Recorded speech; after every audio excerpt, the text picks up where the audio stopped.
이번 사연은 매사추세츠주에서 높은 점수로 합격한 사연자의 스토리입니다. 자신이 공부한 방법을 일목요연하게 잘 정리해준 사연입니다. 함께 살펴보시죠.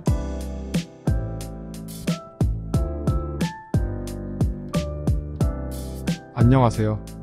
먼저 제 점수를 말씀드리겠습니다.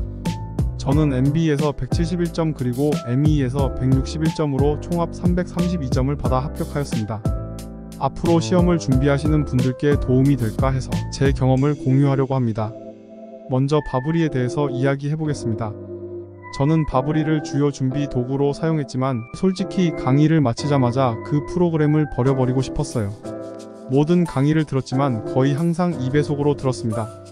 바브리의 아웃라인이 매우 자세하고 유용하다는 것을 알고 있었기 때문에 강의를 대충 훑어보고 나중에 자료를 충분히 흡수할 수 있다고 생각했어요. 강의 중에 일시정지를 하거나 노트 필기를 하지 않았고 그냥 자료에 대한 소개 정도로만 여겼습니다. 하지만 바브리의 객관식 문제는 정말 핵심을 놓치고 있어요. MB 문제 스타일과는 전혀 비슷하지 않거든요. 불필요한 잡다한 내용이 너무 많고 실제로 나올 가능성이 거의 없는 희귀한 개념들을 테스트합니다. 전반적으로 별로 유용하지 않았어요. 바브리가 객관식 문제에 시간을 쓰라고 할 때마다 저는 그 시간을 다른 공부 방법에 쓰는 것을 선택했습니다. 이에 대해서는 조금 후에 더 말씀드릴게요. 하지만 바브리의 에세이 답안지는 에세이에서 자주 출제되는 내용을 배우는데 매우 유용합니다. 솔직히 실제 강의보다 더 도움이 될 수도 있어요. 모든 에세이를 쓰지 않더라도 반드시 답안지를 공부하세요. 그게 훨씬 도움이 될 거예요. 또한 바브리에 제출한 에세이에 대한 채점 결과는 신경 쓰지 마세요. 제가 제출한 모든 에세이에서 3점을 받았지만 실제 시험에서는 아주 높은 점수를 받았습니다. 바브리의 채점자는 여러분의 에세이 품질에 대해 잘못된 평가를 하고 있는 것 같아요. 그들이 여러분의 자신감을 흔들지 않도록 하세요. 저는 매일 공부 시간에 두 과목, 보통 하나는 MBE 과목, 하나는 MEE 과목의 아웃라인을 복습하는 시간을 넣었습니다. 제가 좋아하는 과목 하나와 어려워하는 과목 하나를 선택해서 각 아웃라인을 1시간씩 복습했어요. 때로는 바브리가 그걸 일정에 포함시키기도 했지만 바브리의 형편없는 객관식 문제에 시간을 덜 쓰고 아웃라인에 더 많은 시간을 투자하는 것이 준비 과정에서 저에게 큰 도움이 되었습니다. 다음으로 어댑티바에 대해 이야기해볼게요. 저는 유월드는 사용하지 않았지만 비슷하다고 들었습니다. 어댑티바는 꼭 필요해요. 그 보조 자료는 아무리 좋게 말해도 충분하지 않을 만큼 훌륭합니다.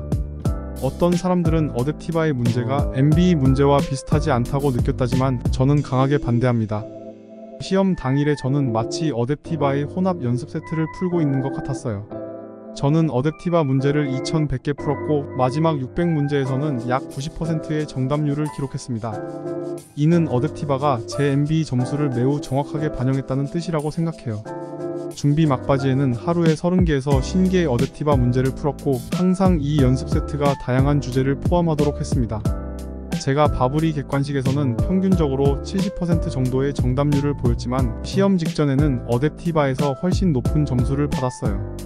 바브리 객관식에서 점수가 낮다면 솔직히 그게 크게 의미가 있다고 생각하지 않습니다. 꼭 어댑티바를 구입해서 열심히 사용하세요. 이어서 JD 어드바이징 원시트에 대해 말씀드릴게요. 어댑티바 외에 이것은 제가 준비 과정에서 한 것 중 최고의 투자였다고 생각합니다. 물론 공부하면서 충분한 연습 에세이를 작성했지만 시험 몇 주 전에는 원시트의 내용을 배우는데 많은 시간을 투자했어요. 방 안을 돌아다니며 내 스스로에게 또는 들어줄 다른 사람에게 규칙을 큰 소리로 반복했습니다. 원시트의 가치는 모든 시험에 나올 것을 완벽히 예측하는 데 있는 것이 아니라 특정 주제가 나올 가능성을 파악할 수 있다는 데 있습니다. 이것은 엄청난 가치가 있어요. 우리는 모든 것을 공부할 시간이 없기 때문에 자신이 해낼 수 있는 최선의 공부 방법을 찾아 해내야 하고 원시트가 그것을 도와줄 것입니다. 시험 출제자는 언제든지 이전에 테스트하지 않은 것을 선택하여 시험에 넣을 수 있지만 우리가 그 주제가 무엇인지 알 수 없기 때문에 우리가 할 수 있는 최선은 시간을 합리적인 곳에 투자하는 것입니다. 한 주제를 공부하는 것의 기회비용은 다른 과목에 시간을 쓸 수 없다는 것이니까요. MEE에서 예상 점수를 최대화하려면 출제될 가능성이 가장 높은 주제를 공부하세요. 원시트는 또한 BMBE 과목에 소요되는 시간을 줄여주므로 MBE 과목 연습에 더 많은 시간을 투자할 수 있게 해줍니다. 전반적으로 저는 여기서 큰 가치를 발견했습니다. 이제 MPT 준비에 대해 이야기해볼게요. 솔직히 저는 MPT를 거의 무시했어요. 준비하면서 시간 관리에 익숙해지기 위해 총 2개 정도만 작성했습니다. 개인적인 결정이지만 저는 자료를 읽는데 45분, 쓰는데 45분을 절대 쓰지 않았어요. 그건 저에게 끔찍한 시간 관리처럼 느껴졌거든요. 저는 자료를 읽는데 평균 25분, 쓰는데 65분을 사용했습니다. 그렇게 했기 때문에 시험에서 제 MPT 답안은 각각 2200자 이상이었습니다. 세페락의 MPT 가이드가 있다는 것을 알고 있습니다. 제가 검토했기 때문이죠. 가이드에는 샘플 답안과 채점 알고리즘이 그것들을 어떻게 점수화하는지가 포함되어 있어서 읽기에 매우 유용했어요. 구글에서 세페락 MPT 가이드를 검색하면 찾을 수 있을 거예요. 최소한 그것이라도 꼭 읽어보세요. 마지막으로 몇 가지 메모와 조언을 드릴게요. 당연히 바 준비는 풀타임 일과지만 저는 하루 8에서 10시간씩 주 6일 공부하려고 하다가 5주쯤 지나서 정말로 번아웃이 왔습니다. 그래서 제 일정을 주 5일 하루 8시간으로 바꾸고 그 주의 진도에 따라 선택적으로 6일째를 추가했어요. 6일째를 사용했을 때는 보통 몇 시간 정도만 공부했고 주로 원시트에 추가 시간을 쓰거나 어댑티바 문제를 풀었습니다. 번아웃되면 생산성을 극대화할 수 없어요. 공부하는 동안 취미 생활을 꼭 유지하세요. 저에게는 일주일에 한 번 카지노에서 포커를 치는 것이었고 가장 생산적인 공부일은 항상 그 다음 날이었습니다. 공부하는 동안 로스쿨 친구가 아닌 친구들과 시간을 보내세요. 그들이 여러분의 정신 건강을 지켜줄 거예요. 제가 약속합니다. 어떠세요? 실질적인 도움이 되는 조언이라는 생각이 드시나요? 물론 마지막 조언의 카지노에서 포커를 치는 취미생활에 대한 조언은 우리의 현실과는 어울리지 않으니 다른 방법을 찾아봐야 할 것 같네요.